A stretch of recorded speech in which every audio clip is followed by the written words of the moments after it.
Oras na para sa mainit na balitaktakan ngayong umaga. Kasama sa zona ni Presidente ito, talagang tataas na raw ang pasahe sa MRT at LRT. Kaya yung mga sumasakayo sa mga tren ng LRT at MRT, mag-ipon na kayo. Maghanda na kayo. Kahit Yan, piso-piso maghanda lang na kayo. araw-araw. Dahil para pag dumating yung pagtataas, hindi kayo mabigla. hindi kayo Sa mabigla. mga gustong makasali sa balitaktakan, maaari na rin kayo mag-phone in ang mga tanong ninyo. I-dial nyo lang ang alinman sa mga numerong makikita sa inyong mga screen. Pwede nyo lang tawagan ng mga numerong yan hanggang sa matapos po ang ating balitaktakan. Maging si Pangulong Noynoy Aquino, nagpahiwatig na rin po ng pagkiling sa dagdag pasahe sa MRT at LRT sa kanyang State of the Nation address. Higit po ng pamunuan ng mga nasabing ahensya, 2011 pa naman na aprubahan ng dagdag pasaheng gagamitin nila para sa upgrading at rehabilitation ng kanilang facilities. Para makipagbalitaktakan sa ating umaga, kasama natin si Attorney Hernando Cabrera, ang spokesperson ng LRTA. Magandang umaga po, Attorney. Morning. Susan. Morning. Thanks for Ayan. Siya joining po ang us. may dala ng magandang balita. Para makipagbalitaktakan sa ating umaga, kasama din natin si Ginoong Rene Magtubo, chairman ng Partido ng Manggagawa. Yan. Good morning po. Good morning. Siguro tanungin natin si Attorney Cabrera, ba't kailangan pa ng public consultation? Ang gobyerno is bent on increasing the fare. Di ba? Yan ang sabi ni Presidente. Well, Joel, nabanggit mo kanina itong usapin ng fare adjustment. Na-approval na ito noong 2011. Pero bago nung approval nun, yung final approval niya, dumaan tayo ng public consultation. So, hindi lang ito na-implement noong 2011. So, ilang taon na yun? 2 taon na. So, since kailangan naman talaga na na-implement ito, minabuti namin na sa DOTC na dumaan ulit ng public consultation. So uulitin lang Ulitin natin itong yung mangyayari process. public consultation. Gusto namin, kasi 2 taon na ngayon nakaraan, Na hindi gusto rin napatupad. namin pakinggan ulit yung hinaing ng mga, kung ano man yung position ng ating syempre, may mga mababag. affected na mga pasahero. Mababago pa. Sa gusto ng mga mananakay. Palagi ko kailangan lang i-considera yung bilang ng sumasakay dito. 1.2 million yan, no, sa 3 lines. At tingin namin ay malaking bulto dito ay mga manggagawa. Yeah. At umaasa na sa murang pamasahe, mabilis na pagbiyahe tungo sa kanilang pagtatrabaho. Gusto naming tingnan mabuti itong kaisa-isang public transport system natin. No, na ino-operate ng gobyerno, kasali yung pribado in terms of maintenance, etc. Pero sa consultation kasi, gusto nating tingnan, bakit ba siya nalulugi? Hindi ko Samantalang araw-araw eh. Araw-araw, milyong-milyong pasahero Sumasakay. sa sumasakay. Tapos parang monopolyo eh. No? Tapos malulugi siya. So, tingin ko, kung sasabihin lang simple, kasi mura ang pamasahe. Marami kasing mga cost na dapat susuriin dyan kung bakit siya nalulugi. So, that's first. Second, subsidize siya ng gobyerno. Ang posisyon namin, masama ba mag-subsidize sa ganitong kalaking napapakinabangan ng ating pasahero? At nakakatulong sa kanilang income. Alalahanin natin, ang cost of living for a family of 6 ngayon ay sa 1,000 mahigit na. Ang sweldo ng manggagawa, 456 pesos lang. Kahit pagtrabaho yung dalawa, kulang pa rin. So, yung mga bagay na yun, dapat titimbangin natin. Kasi, dagdag pahirap talaga yun kapag tinaas mo yung pamasahe sa mga pasahero. Hindi nyo binanggit yung kasi 10 pesos yata ang magiging paunang sinabi na ng pamahalaan na itataas. So hindi nyo binanggit. Hindi na concern sa inyo yun sa public consultation. Concern yan. Kasi pag kwenta mo yan sa isang buwan, 2 beses ka, halimbawa, kahit 5 pesos lang kasi pamasahe, 10 piso yan, no? 26 days, 260 pesos yan. Yun, Pag minimum wage earner ka lang, malaki yan. Malaki sa'yo yan, ha?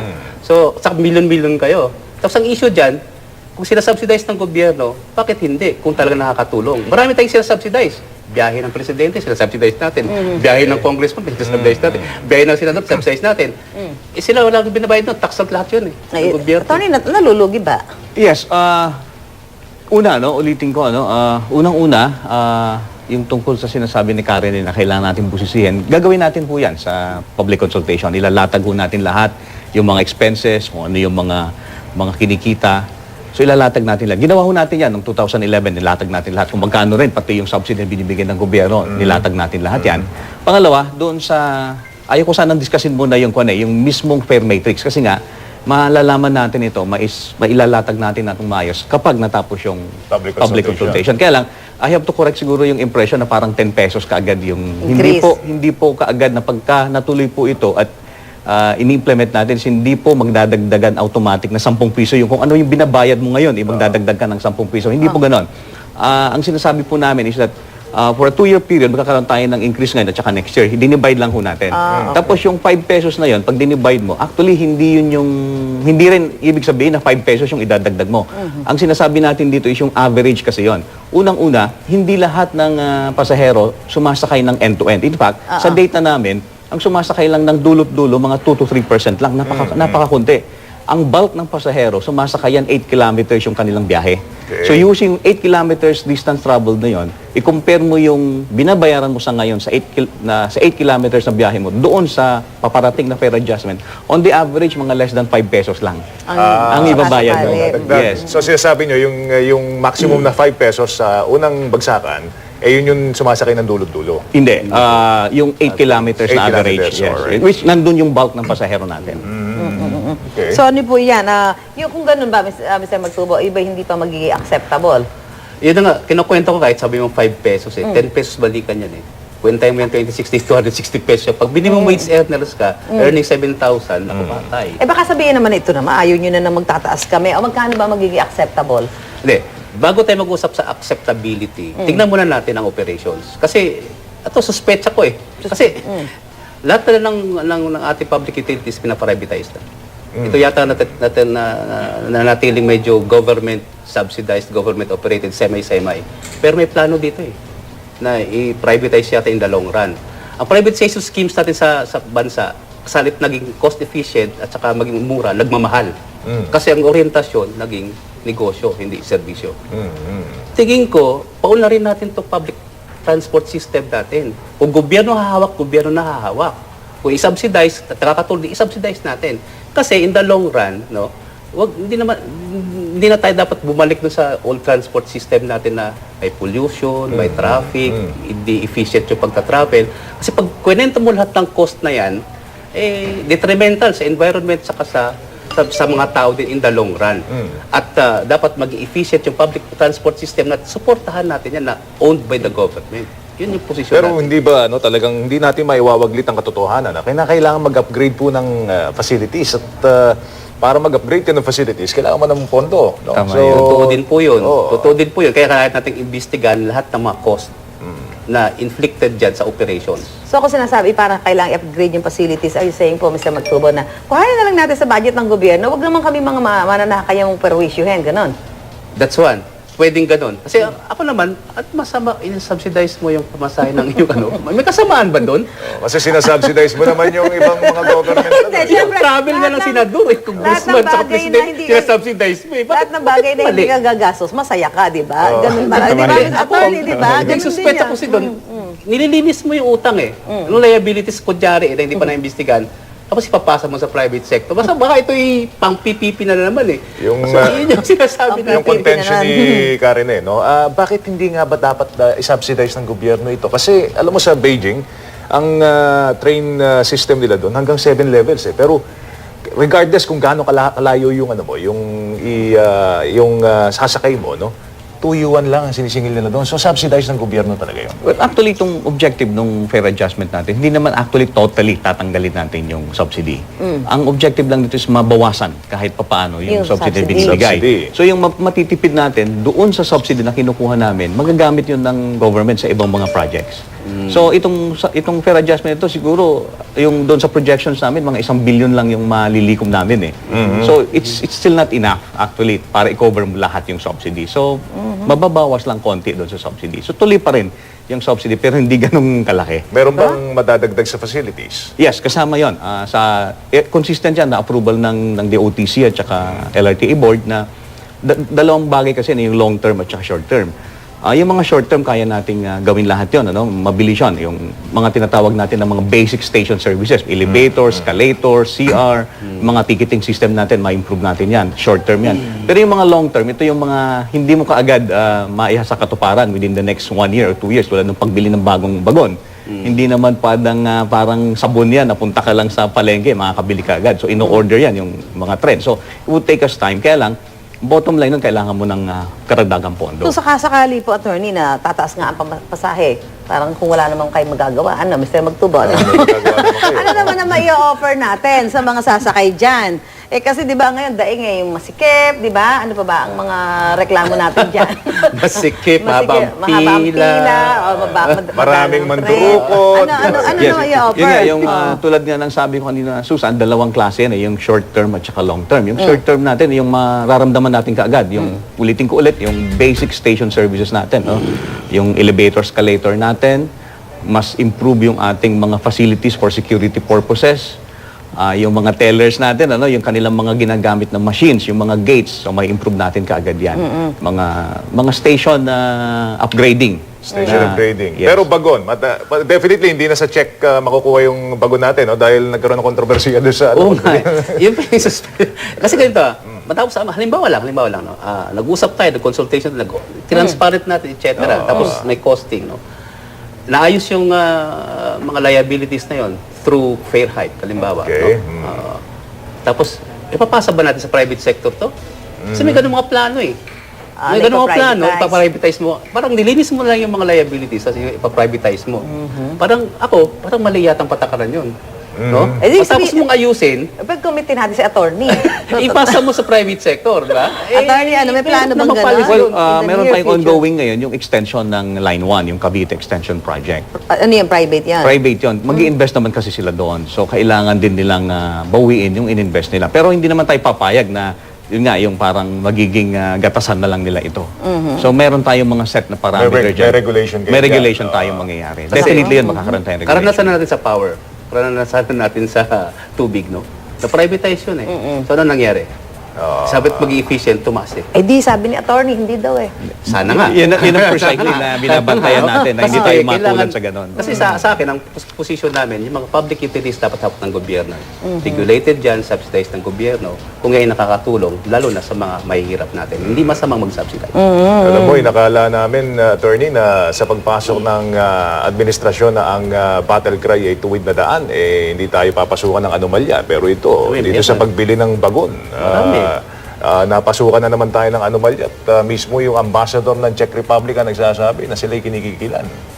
Well, I could not comment doon sa case. Bagay ng, kasi MRT itong MRT sinasabi. yun, at hindi ako privy doon sa transaction. na yun. But anyway, ang pagkakaalam ko, kasi I was present nung ongoing yung ating bidding process ngayon. Dumaan sa public bidding yung pagbili ng bagon para sa MRT3. Eto At kinukon ngayon, undergoing sila ng post-qualification process. Ito sabi ni Gorgeous Lean, sabi niya, okay lang taasan, basta ayusin ang service at dagdagan nila ang coaches, parang sardinas sa loob. Totoo naman niya, matagal na sardinas dyan sa loob, di ba? Di ba natin magagawa talaga na, paano mo magagawa na luluwag yun, attorney?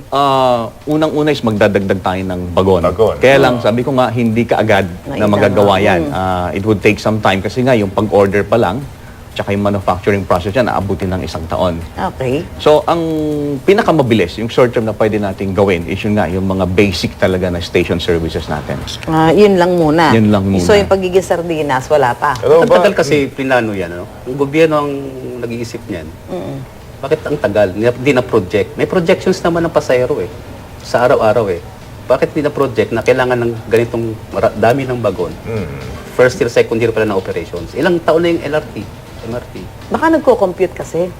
May ba kumwenta? Nagko-compute ng ano. Alam naman mahaba yung proseso, di ba? So, parang yan pa yung dapat imbestigahan eh. May kapalpakan ba sa management yan?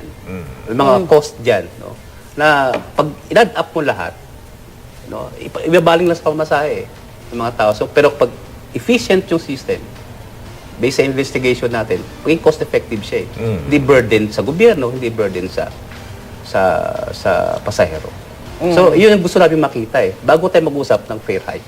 Okay. Alam mo, personal experience ko, attorney, minsan ginamit ko yung MRT. Papunta ako ng dulo ng, sa area ng Magallanes. Naabutan ko yung pila. Nandun sa ibabaw ng, nandito mismo sa kabahan ng EDSA. Papanay kami sa MRT. So, unti-unti, siguro nakasakay ako after 2 hours, ng pagpila ko. Ganun katagal sa sobrang dami ng pasahero. Pag rush hour, lalo na. Pag rush hour, ano bang pwede natin gawin para just put it in order? hindi masyadong ganun katindi ang, pila ng mga pasahero? Well, ang bottom line kasi talaga dyan is yung... Bagon pa rin, Bagon pa rin eh. Kahit bilisan mo yung pagbebenta ng ticket, pag-akyat nila, wala ring trend. Di ba? So, bagon lagi Pero sa yung... bagay, sa ibang bansa, ganyan din naman halos di ba? Pagka nakakapunta ka sa ibang bansa. Actually, Pero hindi ganito katagal, sa? Hindi Susan, ganito katagal. explain ko yun, actually, yung system natin, yung 1, 2, at saka 3, mass transit system yan eh. Talagang given na yung siksikan. Siksika, Kaya lang, pero mabilis ang dating mabilis, ng tren. yes, Yun mabilis eh. ang dating ng Siksika, tren. kaya hindi ka nagtatagal Yes. kasi mabilis yung dating ng tren. Oo. Pero siksika pa rin. Standing din eh. Yes, Diba? siksikan. So, ang Standing key ka rin dito talaga is actually hindi yung maraming tao eh, kundi damihan mo yung bagon mo at pabilisin mo yung Pabilisin mo takbo yung nila. takbo. Kasi Yun nga, ang magkano ba, solution doon. gaano ba yung interval nyo? Bago dumating, 3 Ang minutes, standard 5 minutes? kasi is 2 to 3 minutes. No? Sa ibang bansa, 2 minutes lang. Dito, umaabot kami ng 5, 7, 6 kung minsan. Minsan may mga instances na 10. Dahil So, ang nangyayari, nasisira pa. napupuno ng tao kaagad yung stasyon mo bago pa lang makarating yung train mo. Kasi nga, sa kakulangan ng Yung train. pila, pagka rush hour, yung inaabot hanggang baba, paano nyo balak solusyonan yun? Well, actually, sa LRT Line 1, ang ginawa namin kasi dati dyan, meron tayong crowd control. Pero ang crowd control natin dati, pag puno na yung platform, titigil tayo. So, ang nangyayari, siksikan dun sa taas, tulakan pag pumapasok sa loob ng train kapag pag dumarating yung May train. sabi, magkatulakan yes, ganun, tulakan di ba? yun. Maraming naiipit, natutumba. So, ang ginawa natin ngayon, pinipigilan natin. So, nililimit natin yung tao na nakakapasok sa platform. Kaya inaabot hanggang baba? Kaya inaabot sa baba. Kaya lang, kagandahan nito, matagal pa rin, di ba? Kung Matagal pa umakyat rin. ka, maghihintay ka, matagal pa rin. Pag naghintay ka sa baba, ganun din. Kaya lang, ang kagandahan nito ngayon, may ayos doon sa taas, safe siya, walang tulakan, tapos nasisiraan yung breakdown, naiwasan natin yung pagkasira ng train, yung mga breakdown. Yun ang advantage Pero nun. sana magawa ng paraan yun kasi talaga namang hindi. Diyan sa may north, sa umaga, yung, makita mo. Akala mo Actually, may pumunta rally. ako doon ngayon. Tayo doon, tingnan mo. Puna mong picture. Tapos Instagram. Pero ang experience yung MRT, yung LRT Line 2, hindi masyadong marami ang doon, pasahero doon. Sayang naman yung mga bagun doon. Yes, yung line 2 kasi is under capacity pa siya. Ibig sabihin, hindi pa ganun karami yung sumasakay doon. Mga halos 200,000 to 240,000 lang ang passenger niyan. Bukod doon, mahaba yung tren, tagusan, and then maluluwag yung tren. So talagang Tani, ikaw, napaka-convenient. tatanungin kita sa harap ng mga manonood natin. Nakasakay ka na ba yung rush hour dyan? Yes. Naamoy mo yung kilikili ng katabi Well, mo, ganyan, actually, nagkakaanohan kayo ng mukha, gano'n, ano? Tama yon. Actually, meron pagkakataon noon na pinost ko sa Twitter ko yung kung ano-anong mga klaseng amoy ang amoy sa LRT. And napakarami, actually. Ano pa naman, yun pa naman, yun ang nagmamadali ka, may appointment ka halimbawa sa Makati, mag-trend ka, mabilis ka lang, talagang tatayo ka, ikaw, Mr. Esguro, madalas Mula ka. sa Ayala, mayroon akong meeting, nakabarong pa nga ako eh. Kaya MRT, Septang Cubao.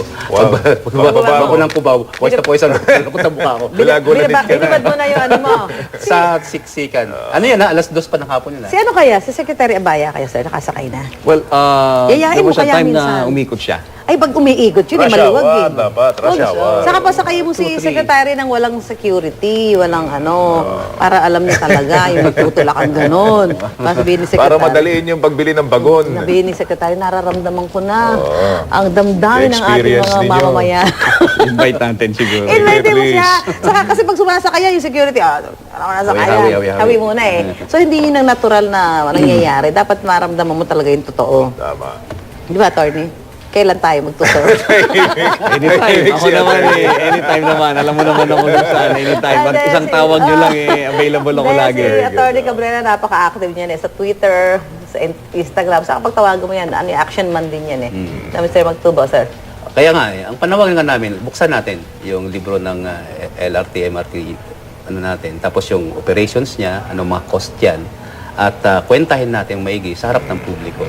Pangalawa, bago tayong usap ng fare hike, dapat tingnan natin yung mga programa pa para sa kapakanan ng mga pasahero. Kami naman di nagko-contribute bilang mananakay Panguli, pag gobyernong ari yan, ayusin natin ng maayos. Kasi hindi pa masama mag-subsidy kapag nakatulong sa milyon-milyon natin mga manggagawa. Marami tayong sinasubsidize ka ng mga usapin dito sa bansa natin nakukurap lang like pork barrel. Subsidy din yun, 5 billion din yun. dapat sa billion nga eh, Diba? diba? So, ang perang nagagamit doon sa tama at mahusay, masino, para sa publiko ay hindi masama. Kailan Okay, ba yun? Tony. No? Kailan Well, yung public consultation? ang inuulit-ulit ko na sinasabi sa ngayon is yung kailangan nating gawin na public consultation. So we're inviting everybody, nabanggit ko nga kay Karen na maganda, ilalatag ho natin lahat yung mga hinihingi ninyo at maganda rin na lahat sana ng mga affected nito or sa tingin nila kailangan nilang i-voice out yung kanilang position is mag-attend ng public consultation. Any moment i-announce namin kung kailan yung public consultation. This Public consultation yan, time siguro, attorney, pagka nakabili tayo mga bagong bagon ayusin natin yung maintenance kasi the problem with government facilities, mukhang hindi nila namin-maintain Pagkabili ng bago, alam mo yun, sin bago, hindi namin-maintain na May problema maayos. sa Nasisira efficiency din, ng nasisira management. yan, Anyway, May message ka ba sa ating mga mananakay, attorney? Well, yun lang. Invite ko lang sila sa ating public consultation. And then, ulitin ko ulit na ito na mga usapin ng fair adjustment is para din sa kapakanan at gagaganda ng serbisyo ng LRT at saka MRT. Okay, maraming salamat po, Thank Attorney you. Cabrera at Thank kay you. Ginoong Renato Magtubo ng Partido ng Manggagawa para sa pakikipagkape at balitaan niyo sa amin ngayong umaga.